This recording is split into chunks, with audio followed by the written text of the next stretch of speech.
नमस्कार बंधुरा অপারেশন সিঁদুর তো ছিল ট্রেলার পিকচার अभी बाकी है मेरे दोस्त।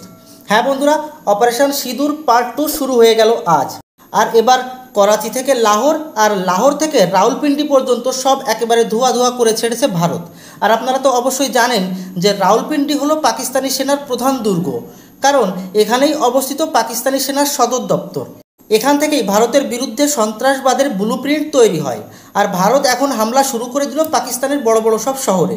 আর এই হামলার কনফার্মেশন ভারত সরকার নিজেই দিয়ে দিল।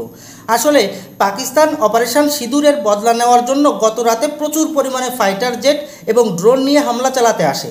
এদের টার্গেট ছিল সীমান্তের আশেপাশে যত ভারতীয় চেকপোস্ট এবং মিলিটারি ইনস্টলেশন রয়েছে সেগুলোকে টার্গেট করা। কিন্তু ভারতের এয়ার ডিফেন্স সিস্টেম এই ফাইটার জেট এবং ড্রোনকে ভারতীয় সীমানার কাছে ঘেঁষতেও দেয়নি। পাকিস্তানি ফাইটার জেট এবং ড্রোন ভারতীয় সীমানার ভেতর একটি সিঙ্গেল বোমা বা মিসাইলও দাগতে সক্ষম হয়নি। অর্থাৎ আমরা পাকিস্তানি এয়ার অ্যাটাককে 100% নিউট্রালাইজ করে দেখিয়ে দিয়েছি। আমাদের S-400 পাকিস্তানের দুইটি চাইনিজ মেড JF-17 ধ্বংস করে দিতে সক্ষম হয়েছে, যার একটি ধ্বংসাবশেষ পাকিস্তানের ভেতর পড়েছে এবং একটি ভারতের ভেতর পড়েছে।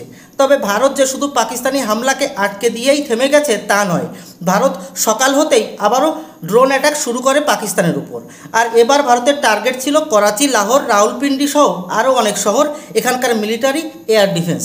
ভারত সকাল থেকে দুপুর পর্যন্ত এত পরিমাণে ড্রোন অ্যাটাক চালিয়েছে যে পুরো পাকিস্তান জ্বলছে আর পাকিস্তানের মিলিটারি সাইট থেকে ধোঁয়া উঠছে।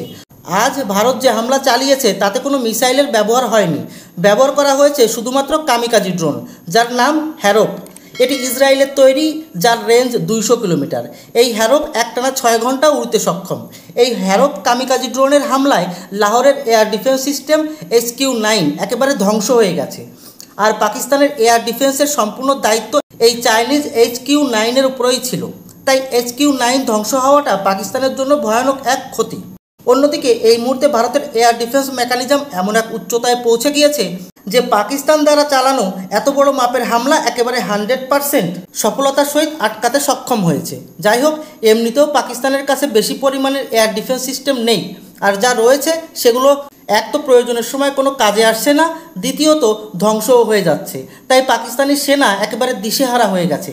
মজার ব্যাপার হলো, রাতে পাকিস্তান ফাইটার জেট ও ড্রোন দিয়ে যে ভয়ানক স্কেলে অ্যাটাক করেছিল ভারতের ওপর, তা নিয়ে কোনো টু শব্দও করেনি পাকিস্তান। কারণ ছিল এত বড় হামলা ভারত একেবারে নিউট্রালাইজ করে দেখিয়ে দিয়েছিল তাই। কিন্তু যখন সকালে ভারত ড্রোন অ্যাটাক শুরু করেছে তখন মিডিয়ার সামনে এসে বলেছে আমরা কয়েকটি ভারতীয় ড্রোন উড়িয়ে দিয়েছি। তো আপনাদের জানিয়ে রাখি, ভারত যে কামিকাজি ড্রোনের ব্যবহার করেছে এগুলোর কাজই হলো ব্লাস্ট হওয়া। এরা হয়তো টার্গেটের ওপর গিয়ে ফাটবে, নইলে এদেরকে ইন্টারসেপ্ট করার জন্য এয়ার ডিফেন্স সিস্টেম নিজের ইন্টারসেপ্টর মিসাইল প্রয়োগ করবে। ভারতের কাছে তো কামিকাজি ড্রোনের বিশাল ভান্ডার রয়েছে। পাকিস্তানের কাছে কয়টি HQ-9 এয়ার ডিফেন্স সিস্টেম বা এর ইন্টারসেপ্টর মিসাইল রয়েছে? পাকিস্তান যদি ভারতের সুইসাইড ড্রোনকে মারতেই সব মিসাইল শেষ করে তাহলে পরবর্তী অ্যাটাকগুলো কিভাবে আটকাবে? অবশ্য এমনিতেও আটকাতে পারছে না পাকিস্তান। যাই হোক, ভারত অপারেশন সিঁদুর চালিয়েছিল শুধুমাত্র সন্ত্রাসীদের আস্তানায়। একটিও পাকিস্তানি সেনার ক্যাম্পকে টার্গেট করা হয়েছিল না, কারণ ভারত চায়নি যে এই আক্রমণ পাল্টা আক্রমণ স্কেলেট হয়, অর্থাৎ ব্যাপক আকার নেয়। কিন্তু পাকিস্তান যখন হামলা করতে এসেছিল তখন এরা ভারতের মিলিটারি ইনস্টলেশনকেই টার্গেট করতে এসেছিল। আর এর জবাবে ভারত এবার পাকিস্তানি সেনার এয়ার ডিফেন্সকেই টার্গেট করে উড়িয়ে দিল।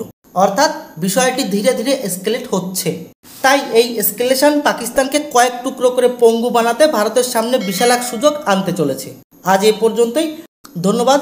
জয় হিন্দ।